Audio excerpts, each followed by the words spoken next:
Phim Pitun trân trọng giới thiệu Dương Vân Nga, tình yêu, chính trị và tội lỗi trong mắt hậu thế.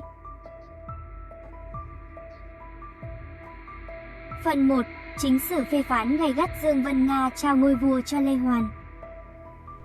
Trong hai bộ chính sử lớn nhất của Việt Nam là Đại Việt Sử Ký Toàn Thư và Khâm Định Việt Sử Thông Giám Cương Mục, sự kiện Thái hậu Dương Vân Nga trao ngôi báu cho Lê Hoàn được ghi chép với thái độ phê phán gay gắt dưới góc độ đạo đức nho giáo, dù vẫn thừa nhận bối cảnh chính trị đặc biệt lúc bấy giờ. Năm 979, Đinh Tiên Hoàng và con trưởng Đinh Liễn bị ám hại.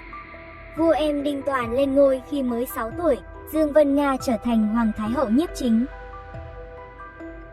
Lúc này, nhà Tống ở phương Bắc lợi dụng tình hình rối ren để lăm le xâm lược, trong khi các đại thần như Đinh Điền, Nguyễn Bạc nghi ngờ phó vương Lê Hoàn có ý đồ đoạt ngôi nên đã giấy binh phản kháng nhưng bị Lê Hoàn dẹp tan. Theo Đại Việt Sử Ký Toàn Thư, khi quân Tống áp sát biên giới, Thái hậu cùng các tướng sĩ bàn kế chống giặc. Phạm Cự Lạng cùng các tướng lĩnh đã vào cung điện, thưa rằng thưởng người có công, giết kẻ không tuân lệnh là phép dùng binh. Nay quân giặc đã đến, mà vua thì còn bé, chúng tôi dẫu hết sức liều chết để chặn giặc ngoài, lỡ có chút công lao thì ai biết cho. Chi bằng trước hãy tôn thập đạo tướng quân làm thiên tử, sau đó sẽ xuất quân thì hơn.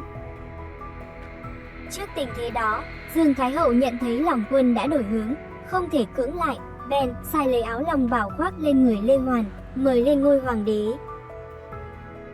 Cả hai bộ sử đều dùng những lời lẽ nặng nề để đánh giá về đạo đức của Dương Vân Nga. Trong Đại Việt Sử Ký Toàn Thư, Sử thần Ngô Sĩ Liên viết, nữ tử mà làm thay đổi vận nước, không phải là điều hay. Ông chỉ trích là không giữ trọn tiết nghĩa với nhà Đinh. Coi hành động trao áo long bào là sự phản bội lại cơ nghiệp của Đinh Tiên Hoàng, khen ngợi cái công giữ nước của bà mà quên đi cái tội làm nhục quốc thể là điều không thể chấp nhận.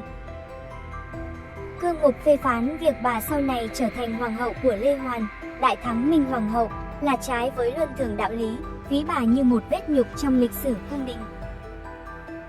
Trong chính sử, Dương Vân Nga hiện lên như một nhân vật thực dụng về chính trị nhưng thất bại về đạo đức. Các sử gia phong kiến thừa nhận quyết định của bà đã giúp đất nước có một thủ lĩnh quân sự mạnh mẽ để chiến thắng quân Tống năm 981, nhưng họ không bao giờ tha thứ cho việc bà chủ động dâng cơ nghiệp của chồng con cho người khác. Sự chuyển giao này được coi là một cuộc soán ngôi, có sự tiếp tay từ bên trong cung đình. Đó là góc nhìn khắt khe của các sử gia phong kiến. Vậy các sử gia hiện đại đánh giá thế nào về Dương Vân Nga? Mời các bạn đón xem tiếp phần 2.